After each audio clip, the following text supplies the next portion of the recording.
Good evening, everyone, and welcome to the TV6 Digital Desk live stream. My name is Molly Birch, and I'll be taking you through a recap of today's headlines. This stream runs every night starting at 8/7 Central Time from Sunday to Thursday. You can find us streaming on both Facebook and YouTube, whichever platform you'd prefer. Feel free to comment and ask questions in the chat as you feel like it. I'll do my best to answer your questions as we go and after the stream as well. With all of that business out of the way, let's take a look at our first story for tonight. In a developing story, the Michigan State Police Sault Ste. Marie Post is asking for your help to identify someone who broke into the Kinross Easy Mart yesterday morning. A possible suspect was caught on camera. Let's take a look.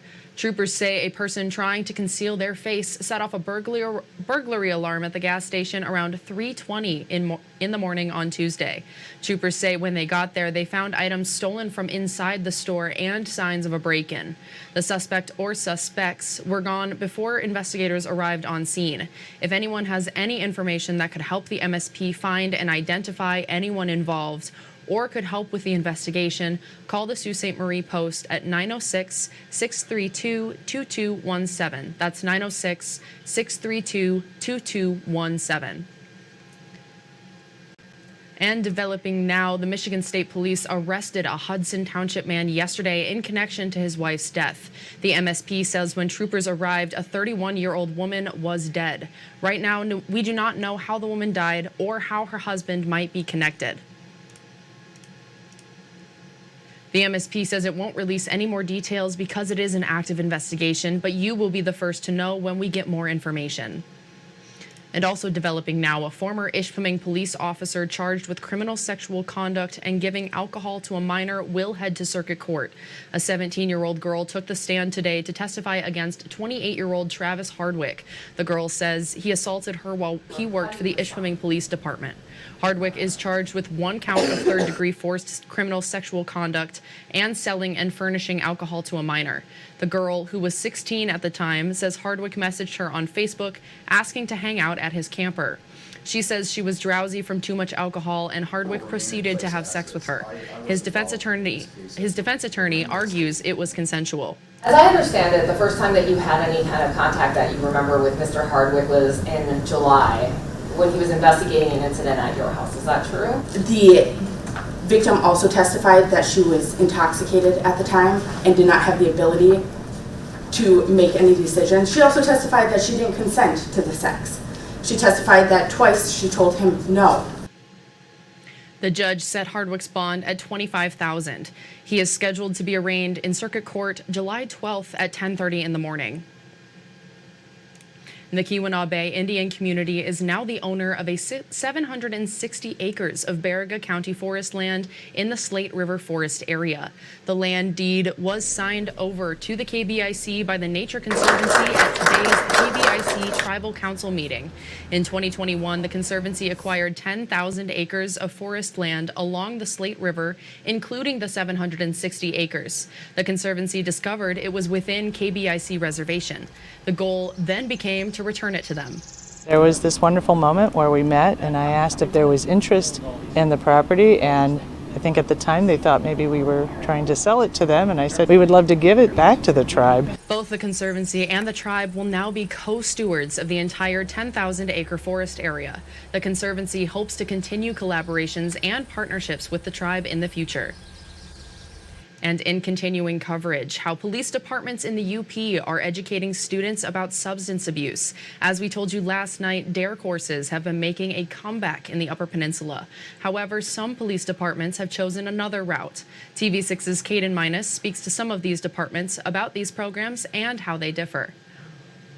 As we see some Upper Peninsula police departments bringing back DARE programs, some are finding other ways to be involved in schools to provide drug education. The Michigan State Police has a similar program to DARE called TEAM, which stands for Teaching, Educating, and Mentoring. It's not just drugs and drug education. It could be bullying or cyberbullying, using the internet, looking for strangers. And we start at a very young age and we go all the way through high school. Janunzio says the goal of the TEAM program is to show kids law enforcement isn't intimidating. If a first grader is seeing a trooper in uniform and they're smiling, they're giving them high fives like that, that's probably going to lead to a much positive a more positive outcome later in their lives. And if we can get more of that interaction with our troopers, the better that it is for everybody. Meanwhile, some departments are utilizing the daily presence of school resource officers in schools to address drug concerns and more. The Dickinson County Sheriff, which previously had a DARE program, is looking forward to having a deputy patrol the halls of North Dickinson County School in the fall. This is going to be the first year in a while that we will have a school resource officer, so it'll be a little fluid, but it can morph into really whatever the school wants to utilize him for. Roshan says the deputy's duties will include security and education. Whether it's drug education or just talking about some of the other things that they have going on within the school system, bullying, stuff like that. The most important part is having that face in the school. Roshan says he looks forward to seeing his deputy in North Dickinson County School in September. Caden Minus, TV6 News. Thank you, Caden. The Michigan State Police says the TEAM program has been used in more than 250 schools across the state. 34 troopers, deputies, and officers graduated from the program last month, including 4 from Upper Peninsula departments. And finally tonight, community members in Delta County looking for music, eats, and conversation can find it all in one place this summer. There's an event almost every day of the week at the Escanaba Marketplace. Today was the first of 9 Lunch on Ludington music concerts with the group Make Believe Spurs. Free art classes for kids are Tuesdays. The Escanaba Downtown Development Authority director says there's a culinary class in the commercial kitchen on Thursdays, and the Escanaba Farmers Market is Wednesdays and Saturdays. The idea is to use this facility so that people have a place to gather, and it's a sense of community, and so this is a way for us to get together and just have a good time. Whirlpool says music plays a big part. This Friday, local musicians are getting together at the marketplace for a new event called Second Friday Night Jam. It's from 5 to 7 and it's free. And that's all the stories we have for you tonight. Be sure to tune in right back here on Facebook at 8:45 tomorrow morning. TV6's Mandy Koskela and Michael Sobek will recap top stories from the morning on their show, Beyond Your Morning News. If you have a story idea you think we should report on, feel free to contact us at any time. These are a few easy ways to get a hold of both myself and others in the newsroom. And again, you can contact us at any time. We would love to hear from you and what's happening in your community. Thank you all again for joining me live at the TV6 Digital Desk. Have a great rest of your night.